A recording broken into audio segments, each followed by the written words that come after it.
Hello everyone, welcome to question mark academy. आज हम groups and rings का पढ़ेंगे।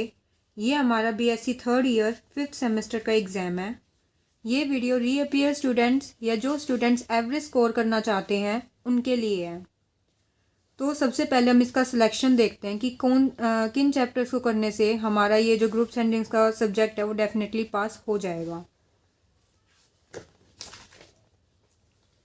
तो हमारे पास ये चैप्टर्स हैं, 9 चैप्टर्स हैं। इसमें हमें सिर्फ 2 चैप्टर करने की ज़रूरत है, फर्स्ट चैप्टर और थर्ड चैप्टर।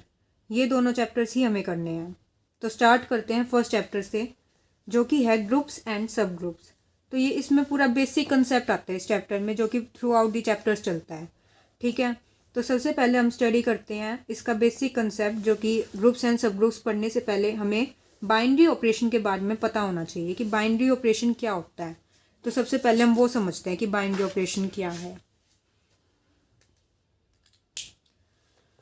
मान लीजिए कि आपके पास एक सेट है रियल नंबर्स का। आर को मैंने क्या लिया है, सेट ऑफ रियल नंबर्स। ठीक है, और यानी कि इसमें क्या है, -∞ टू इन्फिनिटी एलिमेंट्स हैं। ठीक है, मतलब बहुत सारे एलिमेंट हैं जिसमें कि रियल नंबर्स हैं सारे, ऐसे करके। ठीक है, तो बाइनरी ऑपरेशन का क्या मतलब है? बाइनरी ऑपरेशन मतलब कि क्या, बाइनरी का मतलब क्या होता है, 2। ठीक है, ऑपरेशन का मतलब यहाँ पे क्या है कि मतलब कि ऑपरेशन जो है ना वो 2 एलिमेंट्स के ऊपर लगेगा। तो मैंने इसके 2 एलिमेंट्स लिए, ए और बी। ठीक है, तो एक स्टार है, उसको मैं कब कहूँगी कि बाइनरी ऑपरेशन है? अगर मैं इन 2 एलिमेंट्स पे एक ऑपरेशन लगाया, मैंने बाइनरी ऑपरेशन, इसे मैं तब कहूँगी अगर यहाँ पे इन पे मैंने एक ऑपरेशन लगाया। ये प्लस भी हो सकता है, माइनस भी हो सकता है, कुछ भी हो सकता है। तो जब मैंने ऑपरेशन लगाने के बाद इस पे जो एलिमेंट मुझे रिजल्टिंग एलिमेंट मिला, ये भी इस रियल नंबर के सेट को बिलोंग करे।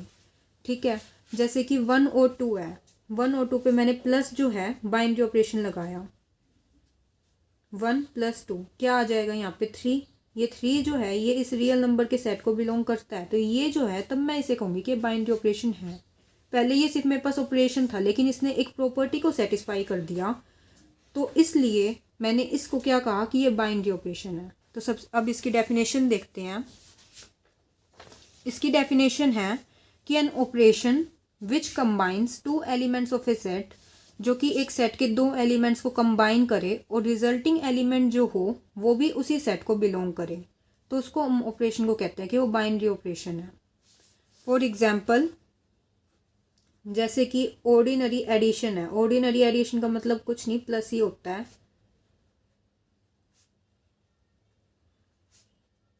ये क्या है, एक बाइनरी ऑपरेशन है।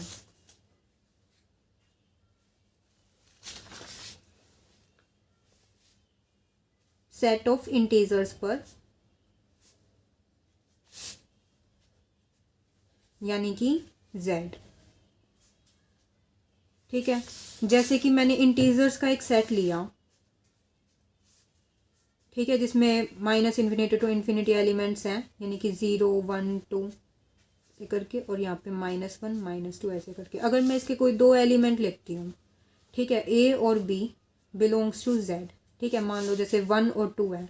ठीक है, अगर मैं इस पे प्लस का ऐड करती हूँ तो मेरे को क्या मिलता है, 3 मिलता है, और ये इंटीजर है तो इस बिलोंग करता है। चाहे आप इसके कोई भी एलिमेंट ले लो, जैसे आपने -2 और 2 लिया, तो अगर आप इनको ऐड करते हो तो आपको क्या मिलता है, 0 मिलता है। तो ये 0 जो है ये एक इंटीजर है। तो इसके आप किसी भी एलिमेंट को लोगे और उस पर आप प्लस का ऑपरेशन लगाओगे, तो आपको रिजल्टिंग एलिमेंट जो है वो उसी सेट का मिल रहा है। तो ये जो प्लस है मेरे पास एक बाइनरी ऑपरेशन है। लेकिन जो हमारे पास सब्ट्रैक्शन है ये बाइनरी ऑपरेशन नहीं है। किस पे, नेचुरल नंबर्स के सेट पे, on set of natural numbers. ऐसा क्यों? ऐसा इसलिए, आपने नेचुरल नंबर्स का सेट लिया जिसमें 1 2 से लेकर इन्फिनिटी एलिमेंट्स हैं। ठीक है, आपने इसके कोई 2 एलिमेंट लिए, मान लो 1 और 2। ठीक है, आपने इस पे माइनस का ऑपरेशन लगाया, 1 - 2, आपको क्या मिला, -1। क्या ये नेचुरल नंबर है? नहीं है। तो ये जो है इसके आपने दो एलिमेंट लिए, इस पर आपने ऑपरेशन लगाया और आपको रिजल्टिंग एलिमेंट इस सेट का नहीं मिला, तो इसलिए ये जो माइनस है ये बाइनरी ऑपरेशन नहीं है। अब हमारे पास बाइनरी ऑपरेशन की कुछ फंडामेंटल प्रॉपर्टीज़ हैं, पोस्टुलेट्स हैं, उनको पढ़ते हैं। वो है क्लोजर प्रॉपर्टी। 6 प्रॉपर्टीज़ हैं हमारे पास। Closure property, associative property, existence of identity element, existence of inverse element, commutative property and distributive property. तो क्लोजर प्रॉपर्टी क्या होता है? क्लोजर प्रॉपर्टी तो सिंपल डेफिनेशन ही है बाइनरी ऑपरेशन की, जो कि अभी मैंने आपको बताई है कि हर जैसे कि मैंने एक नॉन एम्प्टी सेट मान लिया, let G be a non empty set.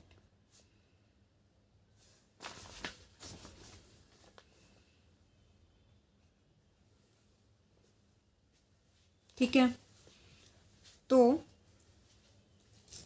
Closure property की डेफिनेशन क्या है, मतलब कि कब कहेंगे कि ये जो जी सेट है वो सेटिस्फाई करता है क्लोजर प्रॉपर्टी को with respect to binary operation star. कब कहेंगे कि हर a b belongs to G के लिए, डेफिनेशन क्या है बाइनरी ऑपरेशन की, यही तो है कि हर a b belongs to G के लिए जो ए स्टार बी की जो वैल्यू आए, हमारे पास नंबर आए, एलिमेंट आए, वो भी किसको बिलोंग करे?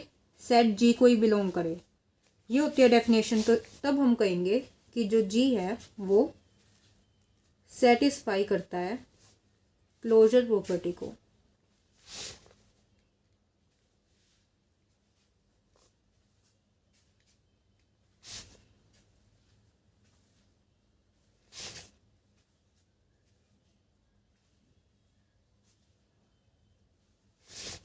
With respect to binary operation star. एक चीज़ मैं आपको बता दूं कि बाइनरी ऑपरेशन की डेफिनेशन और कम से कम इसके 2 एग्जाम्पल आपको पता होने ही चाहिए। मतलब कि ये 2 नंबर में आ सकता है आपके कि बाइनरी ऑपरेशन को डिफाइन करो, इसके एग्जाम्पल के साथ बताओ, तो आप ये लिख सकते हो। ठीक है, अब बात करते हैं एसोसिएटिव प्रॉपर्टी की। एसोसिएटिव प्रॉपर्टी सेट जी को कब कहेंगे कि एसोसिएटिव प्रॉपर्टी को वो सेटिस्फाई करता है with respect to binary operation star. अगर for A B C belongs to G के लिए मेरे पास क्या हो कि A star B star C किसके इक्वल हो जाए?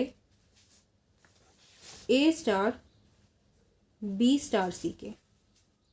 ठीक है, ब्रैकेट का चेंज। ठीक है, फिर उसके बाद तब हम कहेंगे कि जी जो है वो सेटिस्फाई करता है एसोसिएटिव प्रॉपर्टी को with respect to binary operation star.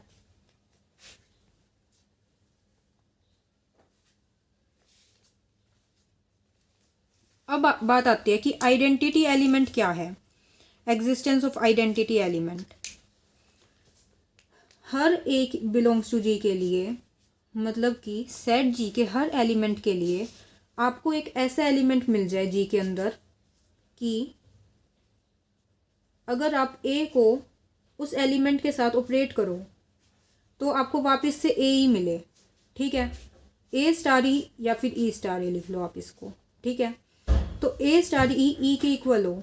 ठीक है, तो जैसे कि अगर मैं आपको एग्जांपल देती हूँ, अगर ये स्टार प्लस होता तो ए प्लस किसके साथ आप इसको ऑपरेट करोगे कि आपको वापस से ए मिले? 0। तो ये 0 जो है ये मेरे पास ई का काम कर रहा है। ठीक है, ई को कहेंगे हम। तो ये मेरे पास एक तरह से क्या है? Additive identity.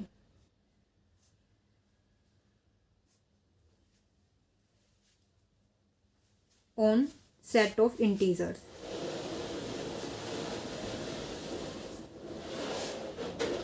ठीक है, अगर आप मल्टीप्लाई लेते हो स्टार को तो ए को आप किसके साथ मल्टीप्लाई करोगे कि वापस से आपको ए मिले? 1। तो यहाँ पर हमारे पास आइडेंटिटी का काम कौन कर रहा है? 1 कर रहा है, तो ई इज इक्वल 1। इसको हम कहेंगे मल्टीप्लिकेटिव आइडेंटिटी।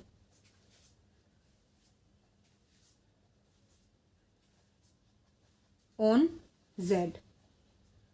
ठीक है, तो हर एलिमेंट के लिए अगर आपको एक आइडेंटिटी मिल जाती है ई, जिसको मैं आइडेंटिटी बोल रही हूँ, कि अगर वो इस प्रॉपर्टी को सेटिस्फाई कर रहा है तो हम कहते हैं कि ग्रुप ये जो जी है वो इस प्रॉपर्टी को भी सेटिस्फाई करता है, यानी कि उसमें आइडेंटिटी एलिमेंट बिलोंग करता है हर एलिमेंट के लिए। इन्वर्स एलिमेंट के लिए क्या है कि हर ए बिलोंग्स टू जी के लिए आपको एक ए इन्वर्स मिल जाए, उसका इन्वर्स उसके अंदर मिल जाए उस सेट जी के अंदर, कि अगर आप ए को उसके इन्वर्स के साथ ऑपरेट करो तो आपको आइडेंटिटी एलिमेंट मिले। ठीक है, जैसे कि अगर आप स्टार की जगह पे प्लस लिखते हो, आपके पास प्लस है बाइनरी ऑपरेशन, ठीक है, तो आप इसको किसके साथ ऑपरेट करोगे कि आपको आइडेंटिटी मिले। हमें पता है प्लस के केस में आइडेंटिटी कौन होती है, ज़ीरो, तो यहाँ पे ज़ीरो। तो अब आपको किसके साथ ऑपरेट करोगे इसको, मतलब यहाँ पे क्या आना चाहिए कि आपके पास आंसर ज़ीरो आए, माइनस ए। तो ये जो माइनस ए है ये मेरे पास इन्वर्स है ए का, यानी कि एडिटिव इन्वर्स कह सकते हो आप इसको, ऑन जेड। ठीक है, और अगर ये यहाँ पे स्टार की जगह पे मल्टीप्लाई होता तो आप इसको किसके साथ ऑपरेट करते कि आपको मल्टीप्लिकेटिव आइडेंटिटी मिलती, यानी कि वन बाय ए। तो ये जो वन बाय ए है ये क्या है, मल्टीप्लिकेटिव आइडेंटिटी ऑन जेड।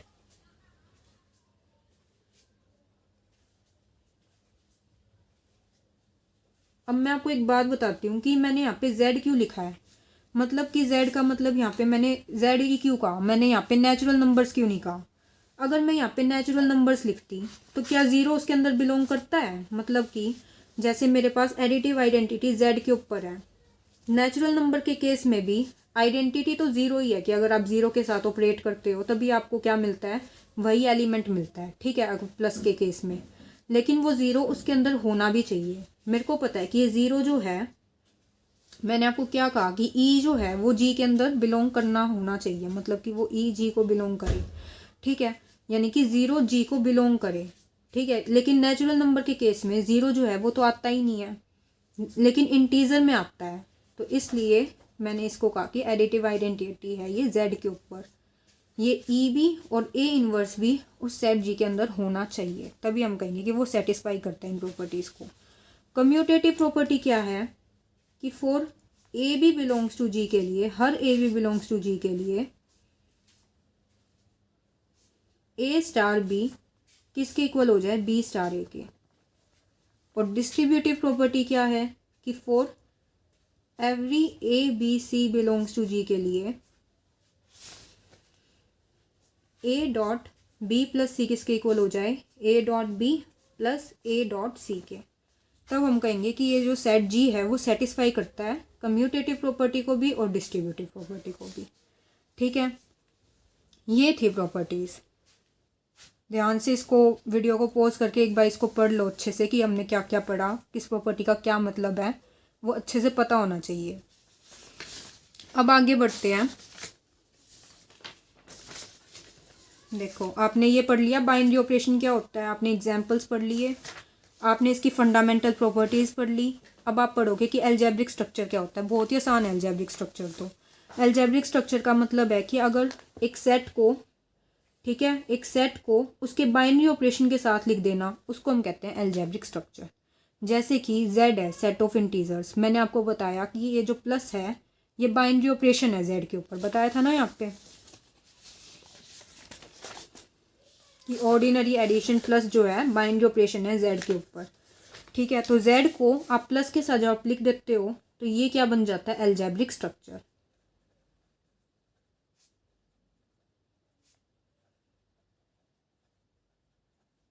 ठीक है, अब जैसे g है, कोई सेट g जो है, मान लो वो जो है प्लस के ऊपर भी डिफाइंड है और डॉट के ऊपर भी। ठीक है, तो जब हम इसको साथ में लिख देते हैं ना तो हो जाता है, मतलब कि जैसे यहाँ पे तो आप ग्रुप्स एंड सब ग्रुप्स पढ़ रहे हो, ठीक है, लेकिन आगे जाके आपको रिंग वाला चैप्टर भी दिखता है यहाँ पे। ठीक है, तो ये रिंग जो है ना यही होता है कि यहाँ पे एल्जेब्रिक स्ट्रक्चर में यहाँ पे इसका फॉर्मेट ये रहता है, जैसे एक सेट को लिख देना और एक प्लस के ऊपर भी वो डिफाइंड है और डॉट के ऊपर भी, ये दोनों इसके लिए बाइनरी ऑपरेशन है। मतलब कि इसकी डेफिनेशन क्या है कि एक non empty set G equipped with one और मोर बाइनरी ऑपरेशन, एक नॉन एम्प्टी सेट जी को उसके ऑपरेशन के साथ लिख देना बाइनरी ऑपरेशन, वो एक भी हो सकता है, एक से ज़्यादा भी हो सकता है। ठीक है, तो हम उसको क्या बोलते हैं, एल्जेब्रिक स्ट्रक्चर। ठीक है, समझ आ गया। उसके बाद एल्जेब्रिक स्ट्रक्चर में ग्रुप भी होता है एक। एल्जेब्रिक स्ट्रक्चर को, इसको आप ग्रुप कब कहोगे,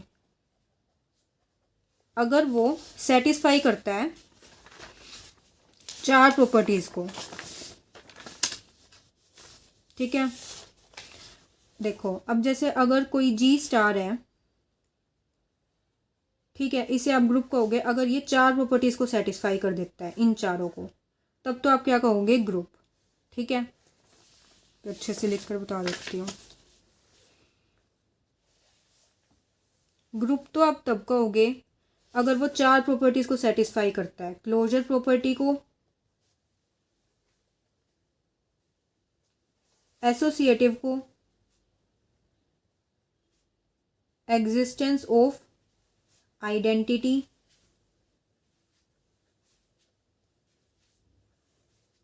एग्जिस्टेंस ऑफ इनवर्स। अगर वो इन 4 प्रॉपर्टीज़ को सेटिस्फाई कर देता है सेट जी, ठीक है, तो हम उसे कहते हैं ग्रुप है। लेकिन अगर वो इन सिर्फ 2 प्रॉपर्टीज़ को सेटिस्फाई करता है सेट जी, तो हम उसे क्या बोलते हैं, ये क्या है, सब ग्रुप।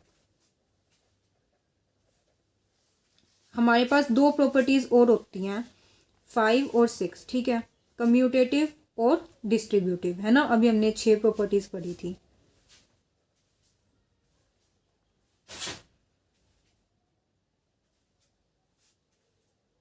तो अगर कोई सेट जी है वो सेटिस्फाई करता है इन 5 प्रॉपर्टीज़ को, तो हम उसको बोल देते हैं कि वो क्या है, अबेलियन ग्रुप या फिर कम्यूटेटिव ग्रुप,